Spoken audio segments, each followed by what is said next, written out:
Happy Saturday, crafty friends, and welcome to hashtag Satin Makes. This is an open collab hosted by the amazing Jill Norwood, and so you can just come on and show what you've been working on. So, as you know, we went to a retreat, and I should have brought it over here. I did not. Anyway, we used a frame die,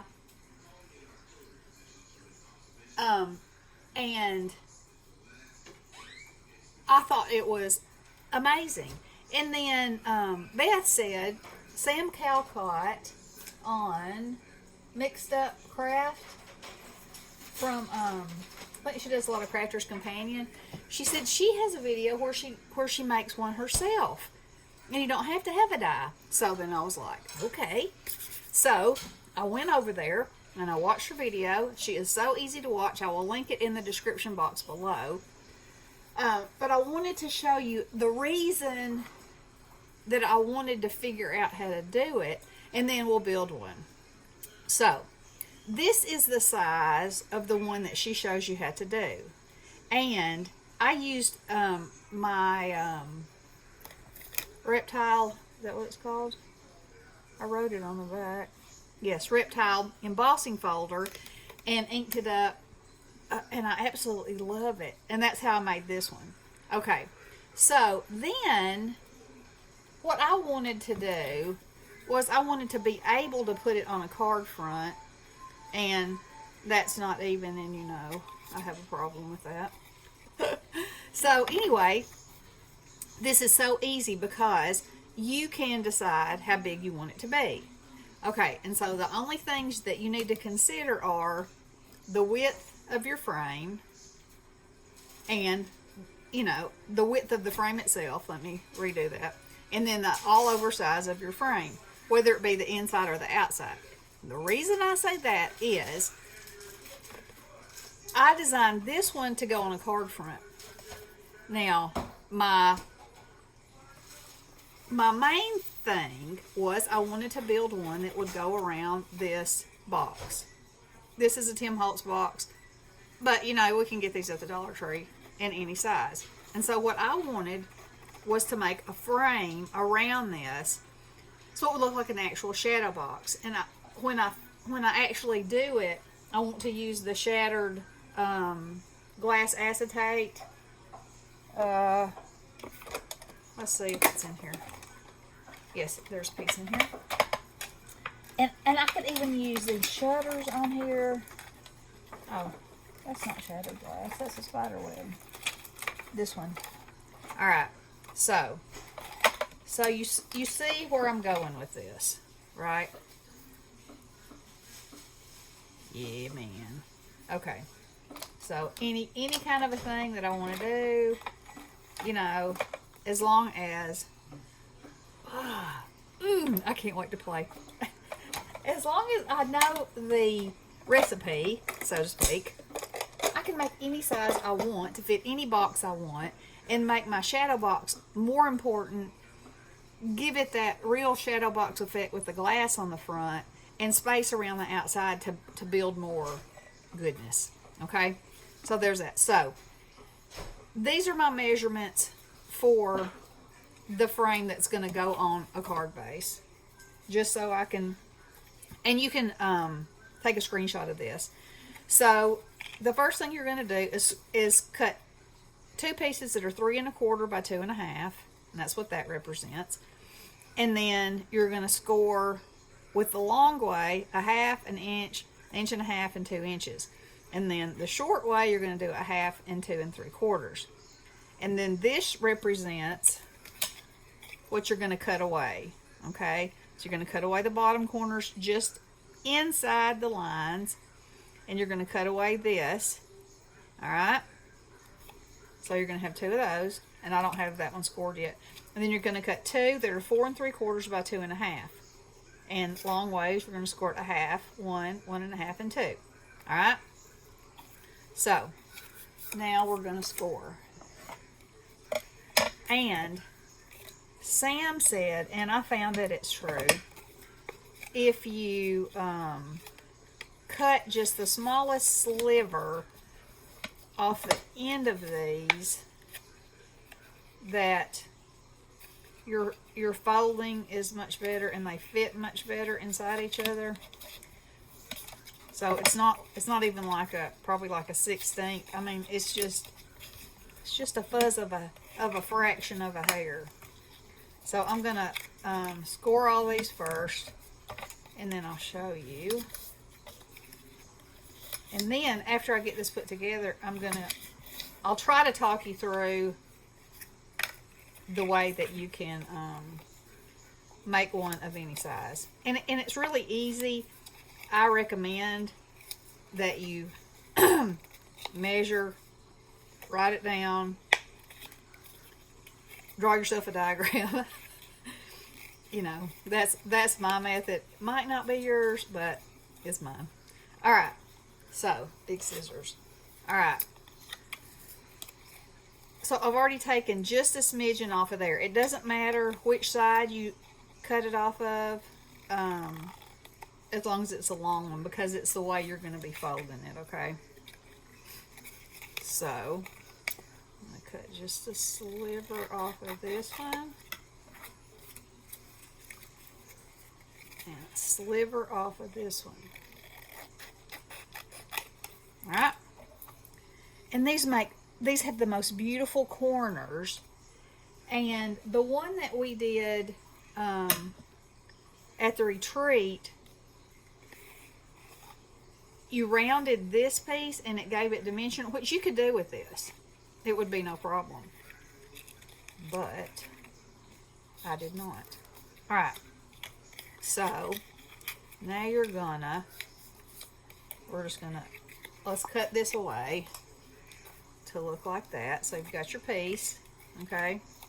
You've got your score lines, and I always try to cut where I can see the best, because sometimes if you're using a pattern, it's not that easy to see.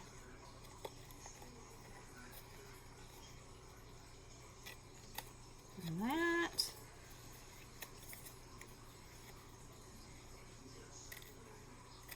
And that. And that. And then you're going to cut across to that corner. And then snip that off. And then I'm going to go upside down and go back the other way. But in the end, you want it to look like that, okay? Alright.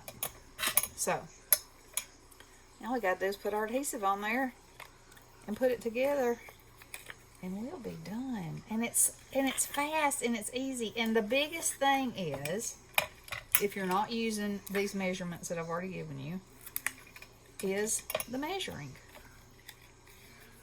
So, let's see. Let's come over there.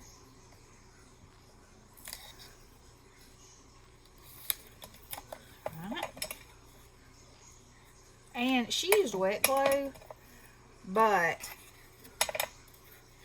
I found in these few that I have made that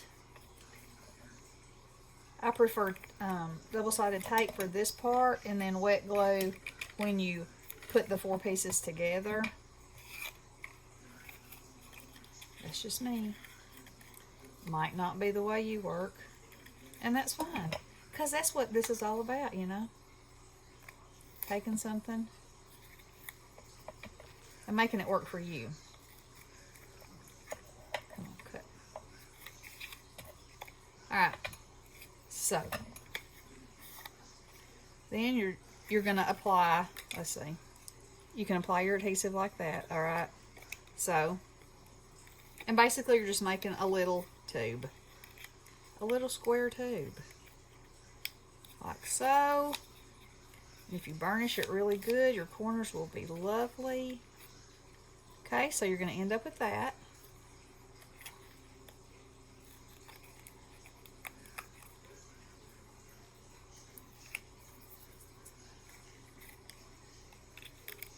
And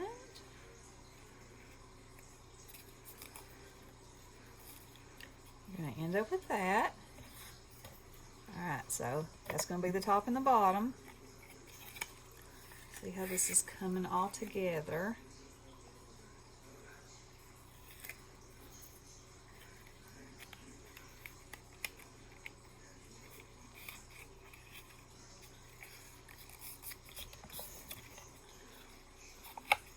I just mash it all the way around like that. Okay, so see, you got another cube. Well, it's not really a cube,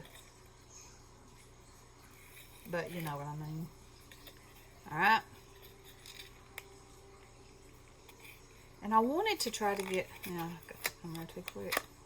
I wanted to see if I could get Bessie to do this, because you know, her and her math. If I can, if she can do this, and she can, I know she can. If I can teach her to do this, I'm not saying anything negative about her. She's just math challenge, that's all. Y'all know I love her. All right, so then we're going to put glue here and here. I'm just going to put it together so you can see. And I want to put my folds to the inside back, there and there, and there, and there. Okay, so now let's glue that together.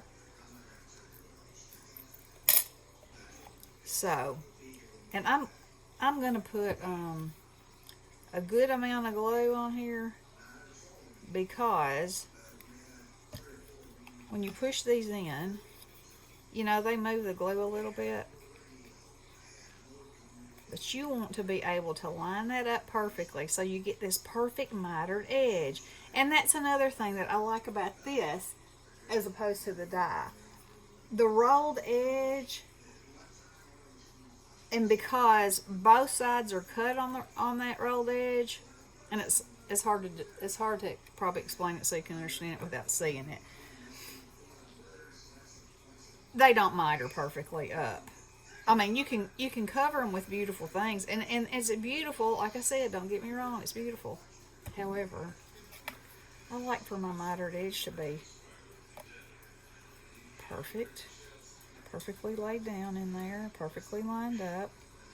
And to help yourself, you can lay it on your grid. Make sure you got everything going like you want it to. Okay. Hold it for just a second.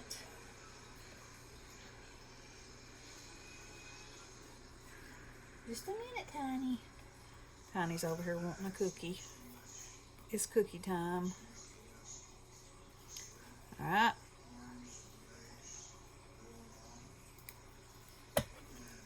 And I'm sure other people have done this before. I had never seen it. And you know, I get all excited, especially this time of year, about making shadow boxes and fun things, and that are three-dimensional. And I love these boxes, but I always find myself wishing I had more space, not necessarily inside the box, but sometimes on the outside of it. And so I'll show you in just a minute another way that you could do it, and it would be just as cool or cooler, I don't know. All right, so there you have a frame, perfect mitered corners. So see, if you were going to put that on a card like that, you could decorate it with anything you wanted, and I think that is absolutely beautiful and so easy. Okay, so now let me show you this. So let me put this back in my glue. All right. And I want to tell you too how I came about my measurements for this one. All right, so this just slides out. Of course, I will glue it in, you know. But to find my measurements, I measured the depth, the length, and the width. Okay, so your depth measurement is going to be like this one. So this is a 1/2 inch. All right, so I want my frame to be as wide on the front as it is on the sides. Simple as that. So I'll measure it. 1.25 inches. Okay, so for this one, here's the things for this one. So it's the same, other than my width is different, so my cube will be bigger. See, that's that cube at 1.25 inches, and that's that cube at 1/2 inch. See, and then you measure the length, and then you will add to the top and the bottom of your length the width again, because you're going around. I hope that makes sense. Other than that, that's all the numbers you need. Keep in mind you're making cubes. That'll help you. All right. So, if I wanted to, I could really set this back in there, and I would have that much of a shadow, which I really like. I also could have, see, this one's not exactly perfect, but I could have made this so it sits on the front of it, and then it would give it more depth this way. So if I had a little doodah to put in there of whatever kind, a ghost or a table or whatever I wanted to put in there, I would have more depth this way by doing this. Or I